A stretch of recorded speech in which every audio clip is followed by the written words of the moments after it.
What's up, guys? So, my name's Aaron. I'm a DIY guy. As you can tell, hopefully you guys can get a good view of this. This is basically a 4-foot wide by 8 foot 4 inches closet that they decided to make in a bathroom back in 1968. So, long story short, we're going to do a remodel. It's never had a shower in it. And the pipes there, obviously there's a cast iron pipe. They poured it in a slab. So that's not going to work with this guy because that has to be mounted to PVC.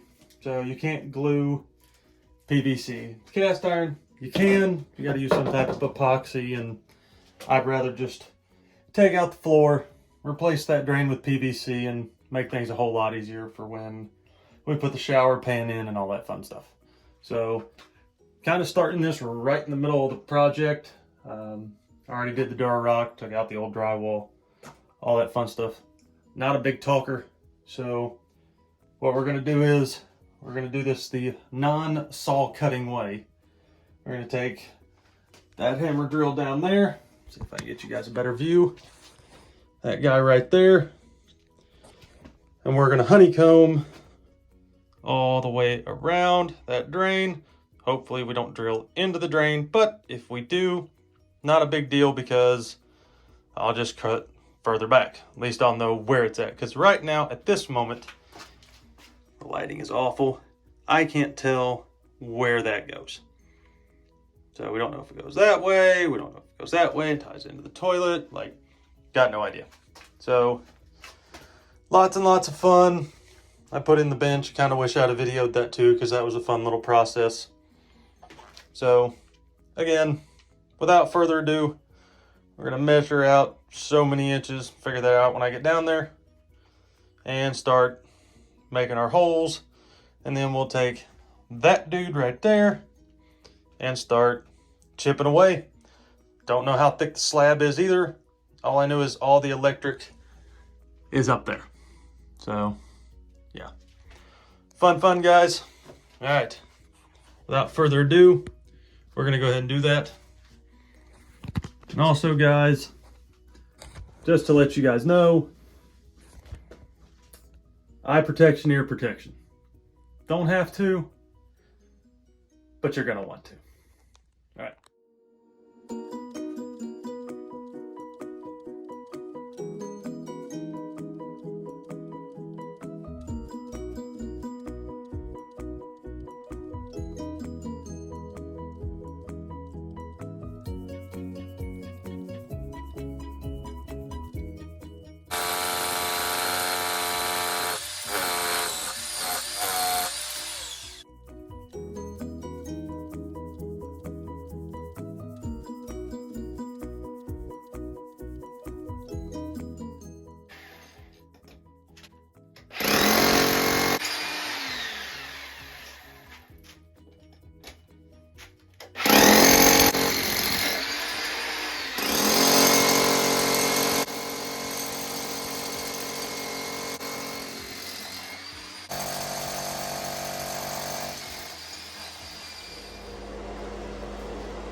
So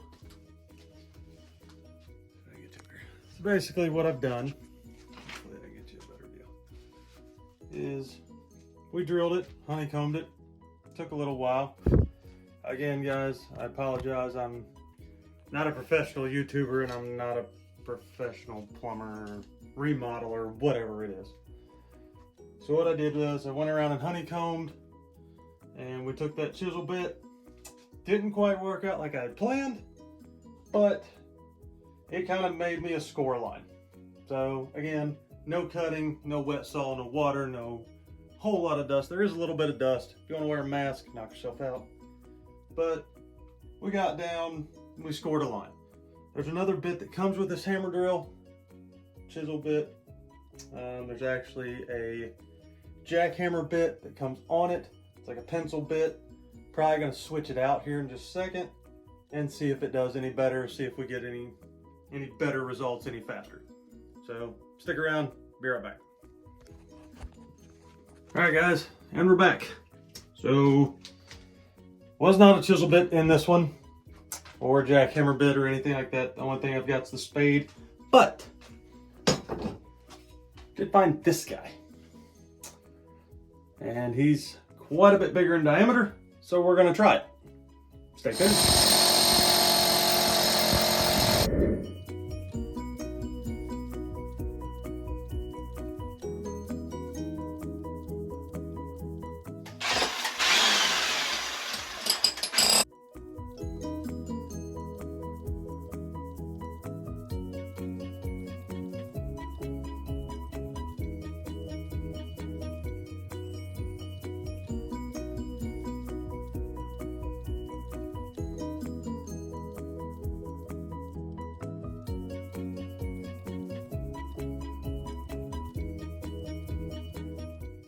So there you guys have it.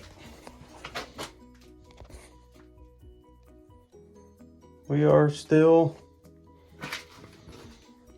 through, so it's always good. You guys can probably tell in the video that once we finally got through, it starts getting a lot easier and it starts breaking up real good. I believe there's pea gravel underneath this. I don't know if I was correct when I pulled that back out, but looked like there was some pea gravel down in there. So now the next step is to get all these chunks out of there, get everything out, and see exactly what I'm dealing with down there. May have to go back further, may have to go towards the wall over here, I don't know. So again, wasn't that bad. So not near as long as I thought it was going to be. Like I said, once we got the bigger bit, we got the bigger holes and gained some relief, it started coming right out. So I'm gonna go ahead and dig this all out. Probably grab myself a 5-gallon bucket, throw it all in there, take it somewhere, fill in a low spot in the yard, something like that. But long story short, not bad.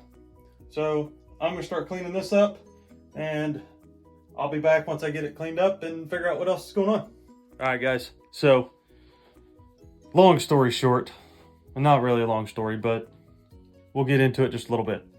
In 1968, there we go, when Grandpa built the addition to this house, built this restroom, God love him, he heated the floors with copper pipe. So he ran copper piping all the way up and down this giant slab. And then they had steam heat. So there was a boiler in the next room, hooked to the boiler, and the steamed water heat ran through the copper lines and actually heated the floor. So in 1968, they had heated floors on this slab. Super cool, super neat. Grandpa was one of those guys. Fast forward, 68, 50 years. No longer a boiler heat. We have a furnace. All's good, all's well. Until you decide to drill through this slab with the concrete bit. Now, no water running through them because the water's been cut and capped long, long ago. So, no issues there. But, funny story. Let's see if we can get down in here and show you guys. I found one of his copper pipes 6 times with that drill bit. Now there's my pipe. Get my flashlight out here. Get my little handy dandy flashlight holder right here. Keep going. All right. So then we're gonna flip down here. So there's my cast iron pipe. There's the top end of my trap. It just goes down and around. I got some gravel in here that you can see. There's the rest of the P-trap. So it runs out here. So we found out which way it went. Here's another little thing. There's another one of those copper pipes. Get my flashlight holder. There's another copper pipe there. So I missed one, nailed the other one. Couldn't be any better. 6 times. But also, again, there's a rubber fern toe, as I call it, or a connection right there holding this piece to the trap. So what I'm gonna do, I'm gonna take that rubber piece off, pull this little guy out, get another fern toe, because that one's really old.